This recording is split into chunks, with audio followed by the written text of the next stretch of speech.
Hey guys, I am KD and you are watching KD study point. साथियों, आपका जो window correction के लिए फॉर्म एडिट के लिए एक दिन के लिए विंडो आपकी पुनः खुलेगी। पूरा डिटेल में बात करेंगे और साथ ही साथ जिन्होंने फॉर्म पहले भर दिया था उन्होंने पेपर 1 और पेपर 2 का चयन नहीं किया था। इंपॉर्टेंट बात।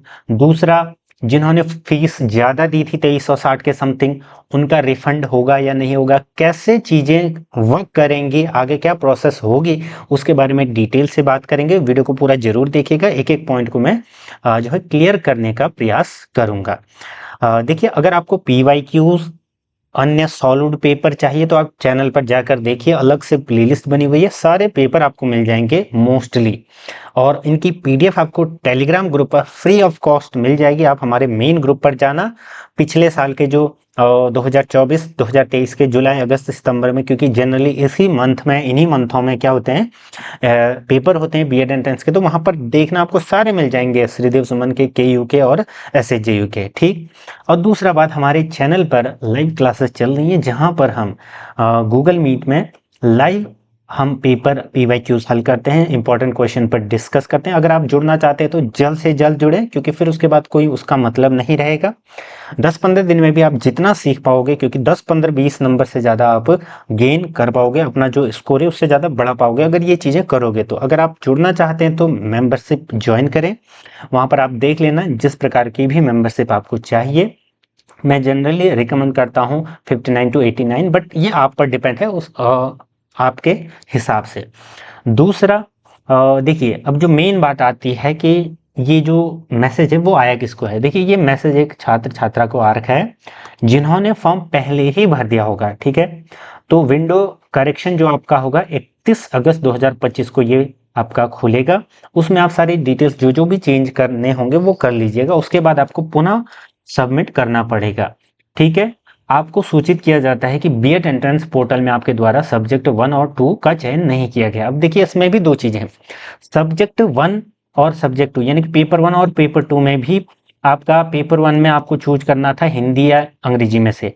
अब कई लोग इसको क्या समझ रहे हैं कि इसका लैंग्वेज का मोड नहीं, ये आपका क्या है, पेपर तो बाइलिंगुअल होगा, यानी कि हिंदी और अंग्रेजी दोनों में आएगा। ये जो आपका है 50 मार्क्स का जो आपका पोर्शन रहता है, उसमें आप हिंदी चाहते हो या अंग्रेजी चाहते हो, इसके लिए चूज करना है।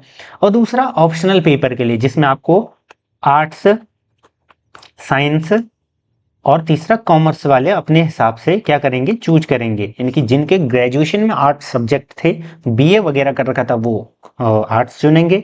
जिन्होंने बीएससी कर रखा था तो वो साइंस चुनेंगे, और कॉमर्स आपका बीकॉम वगैरह वाले ये चुनेंगे। ठीक है। तो ये आपको चुनने हैं, ये अंतर बेसिक समझिए, क्योंकि कई सारे कमेंट में इससे रिलेटेड भी देख रहा था। ठीक है।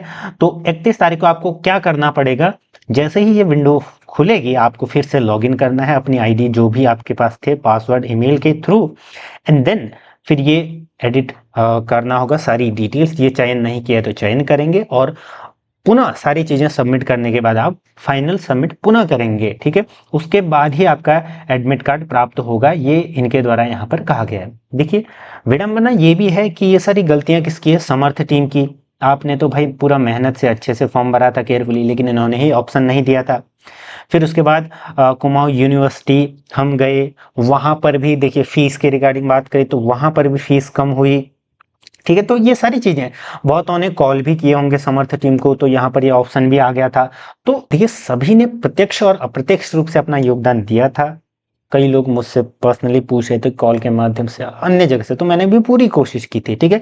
फीस के संबंध में तो मैं कुमाऊं यूनिवर्सिटी भी हम गए थे, तो वो सारी चीजें हैं। ठीक है।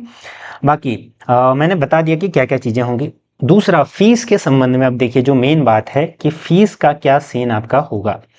देखिए, जो फीस आपकी लगी है, अभी इसमें कुछ नहीं है, लेकिन जिस दिन ये एडिट करेक्शन होगा, अगर उस दिन सारी डिटेल्स सही भरोगे आप, तो हो सकता है कि ये रिफंड हो जाए।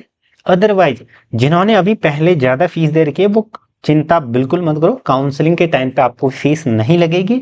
और जिन्होंने अभी नहीं दी है, जिनकी जो ये फीस कम होने के बाद फॉर्म भरे हैं, तो उनको फिर बाद में देनी पड़ेगी।